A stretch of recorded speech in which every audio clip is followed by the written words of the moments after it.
भाजप आणि शिवसेनेनं वैभववाडीच्या आरोग्य व्यवस्थेसाठी काहीही केलं नाही अशी टीका मनसेच्या सचिन तावडे यांनी केली आहे. कालच्या अधिवेशनामध्ये माननीय आरोग्यमंत्री सावंत साहेबांनी एक स्टेटमेंट दिली होती की सिंधुदुर्ग जिल्ह्याची आरोग्य व्यवस्था ही अतिशय उत्तम चालली आहे. तर त्यांना आम्हाला एवढं सांगायचं, त्याच सिंधुदुर्ग जिल्ह्यामध्ये वैभववाडी तालुका येतो. वैभववाडी तालुक्यातील आरोग्य व्यवस्था ही व्हेंटिलेटरवर म्हणता येणार नाही, ही मृतावस्थेत आहे. आजच्या तारखेमध्ये तेथे फार्मासिस्ट नाही आहे. फार्मासिस्ट हे पदच रिक्त राहिलेलं आहे. तेथे डॉक्टर आहेत, 3 डॉक्टर दिलेले आहेत. 3 डॉक्टर हे टेम्पररी बेसिसवर आहे. 3 डॉक्टरांपैकी आज 1,000 असेल तो 2 ते सुट्टीवर असतात. त्यांच्या नेमणुकीवरून त्यांना असं सांगितलं गेलं आहे की महिन्यातून फक्त त्यांना एकच सुट्टी देण्यात येते, पण ही लोक अर्ध्याअधिक सुट्टीवर असतात. ह्यांच्या बाबतीत घेतलं की एखादा गेल्या याच्यामध्ये 4-8 दिवसापूर्वी एक व्यक्ती मृत झाला होता, पण ते मृत त्यांनी डिक्लेअर करू शकले नाही, कारण त्यांना तिकडनं कणकवलीला पाठवायचं लागलं. मग एका मृत व्यक्तीला कणकवलीला घेऊन जाऊन परत इकडे आणायचं हे कोणत्या वेळेचं? जर डॉक्टर मृत घोषित करत नाही, मग का म्हणून हे डॉक्टर ठेवले आहेत? येथील डॉक्टरांचं बघायला गेलं तर एकही पेशंट म्हणजे इथे डिलिव्हरीची गोष्ट होत नाही. मध्यंतरी 4-8 दिवसापूर्वी एक महिला डिलिव्हरीसाठी आली होती. त्यांनी जवळ सांगितलं की ही क्रिटिकल केअर ह्याच्यामध्ये आहे, तुम्ही कणकवलीला घेऊन जा. त्यांनी तीच महिला उंबर्डे PSCमध्ये घेऊन गेल्यानंतर ती नॉर्मल डिलिव्हरी तिची होते. हे काय चाललं आहे? प्रत्येक रुग्ण हे रेफर करून टाकले जातात आणि हे फक्त बसून फक्त पगार केले जातील. 3 डॉक्टरांपैकी एक सिनियर डॉक्टर आहेत.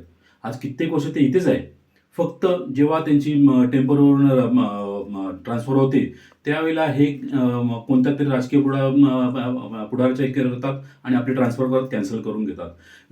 दुर्दैवाची गोष्ट अशी झाली आहे की इथले परिचारिका या रुग्णांशी नीट बोलत नाही, त्यांच्याशी वाईट वागणूक दिली जाते. कालच एका डेंग्यू पेशंटला ॲडमिट झाला होता. त्याला सांगण्यात आलं की तुम्ही ओडोमॉस घेऊन या. म्हणजे रुग्णालयात किती मच्छर आहे आणि हे मग डेंग्यूवर काय उपचार करणार आणि काय हे करणार आहे? त्यामध्ये झाल्यानंतर डॉक्टरांच्या अशा या गोष्टी आहे. वेळोवेळी प्रत्येक इव्हन छोट्या छोट्या जरी वेळ आहे, फक्त ही व्यवस्था आहे फक्त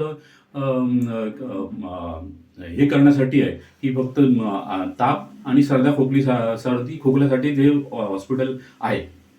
आजची अशी तरी किती परिचारिका ह्या कित्येक वर्षापासून इथेच आहे, त्यांची ट्रान्सफर होत नाही आहे. हे काय चाललं हे त्यांनी आधी बघावं. सिंधुदुर्ग जिल्ह्याची आरोग्य संदर्भातलं बघायला गेलं तर फार्मासिस्ट नाही आहे. इथे एक क्लार्क आहे, तो दारू पिऊन असायचा. त्याची आज बदली केली ओरसला, पण तो पगार घेतो इकडनं. तेही पद रिक्त आहे. त्यांनी किती पद इथे रिक्त आहे तेही त्याचा आढावा घ्यावा. त्यामुळे इथल्या जनतेला एकतर ते आरोग्य हॉस्पिटल हे चांगलं तरी द्यावं, अन्यथा फक्त एक दवाखाना म्हणून डिक्लेअर करून द्यावा. छोटासा दवाखाना आमचा इथे फक्त ताप आणि सर्दी खोकला फक्त बरं होईल. प्रत्येक गोष्टीला या लोकांना रेफर बाहेर केलं जातं. एखादा रुग्ण आला तर त्याला औषधही बाहेरून देऊन दिली गेली. असंच चाललं आहे. याच गोष्टीसाठी आरोग्य मंत्र्यांनी पहिलं बघावं जिल्ह्याच्या आरोग्य विभागामध्ये वैभववाडी तालुक्याची परिस्थिती काय आहे ती.